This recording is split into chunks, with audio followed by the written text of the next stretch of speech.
지금 제가 예결특위에서 이 예산 소위에서 에이펙 관련 예산을 좀 보고 있는데 외교부, 문체부, 과기부 할 것 없이 여러 부처로 좀 쪼개서 좀 산재해 있더라고요. 근데 좀 예상보다 좀 많은 돈이 들어가고 있어서 과연 에이펙의 성과가 얼마나 될지는 사실 저도 잘 가늠이 안 가긴 하던데요.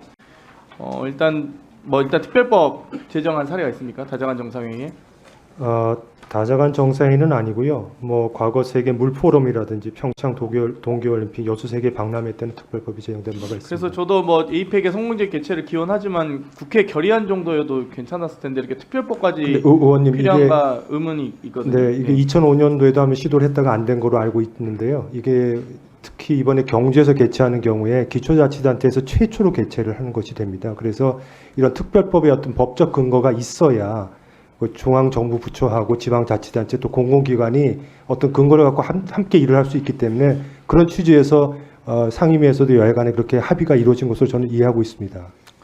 네, 일단 뭐 저는 기존에 있는 법으로도 충분히 행사 추진과 준비는 가능하다 보고 또 기재부와 외교부가 강력한 의지를 갖고 있기 때문에 저는 뭐 추진은 가능하다 보는데 이번에 특히 이제 눈여겨본 게 지금 경주 화백단지에서 진행을 하는데 미디어 센터를 새롭게 건립하실 계획이더라고요. 그래서 맞습니다.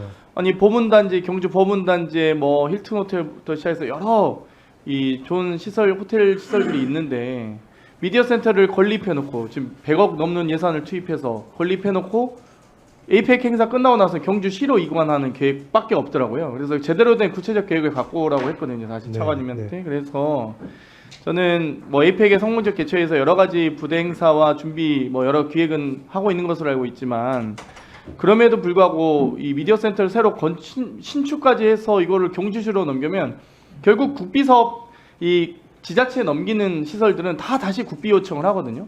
지금 2012년에 있었던 여수 엑스포 박람회 시설마저도 지금 국비 요청을 합니다. 지금 12년이 지났는데도. 그러면 결국 물론 이제 단위와 크기는 좀 차이가 있을 수 있지만 미디어 센터를 건립해 놓고 다시 경주시가 지금 관리 계획이 없어요. 경주시는. 그러면 경주시는 그걸 가지고 또 국비 요청을 할 거거든요. 그렇기 때문에 저는 외교부가 만약 기존 시설을 활용한다든지 아니면 뭐 그 시설에 대한 이 차후 이 활용 계획에 대한 구체적인 계획을 세워서 미디어 센터 예산을 달라고 하셔야지 막상 그냥 다 신축 계획 해달라고 막 150억, 200억씩 올려놓으면 그걸 어떻게 심사를 하겠습니까? 계획이 없어서. 의원님, 이제 그 부분은 좀 이 장관께서 좀 신경을 써주셨으면 좋겠습니다. 그때도 저희가 일차 한번 설명을 드렸는데 저희가 기존 시설을 활용할 수 있는 방법이 여러 가지로 모색을 했고 여러 차례 답사를 했습니다.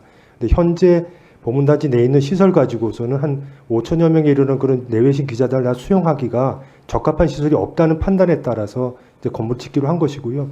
그 다음에 활용 그런 계획에 대해서는 조금 더 지자체랑 같이 더 그러니까 그 협의를 5천여 갖도록 명에 달하는 그 막대한 그 건물을 경주시로 이관했을 경우에 경주시에 그 감당 가능하냐고요? 안 됩니다. 그러니까 사실상 외교부가 에이펙 행사하면서 경주시에 큰 건물 하나 선물해주고 국비를 지속적으로 투입할 수 있는 건물을 만들어주는 것밖에 안 됩니다. 그러니까 기존에 있는 다른 국제회의, 정상회의 행사나 엑스포나 여러 이 국비가 들어갔던 건축물들이 지자체가 감당을 못하거든요. 그럼 계속 국비를 달라고 하는데 그 부분에 대해서 제가 보기엔 처음 활용 계획에 대해서 조금 더 검토하셔서 아마 미디어 센터가 제일 좀 쟁점이거든요. 네네. 그렇게 하겠습니다.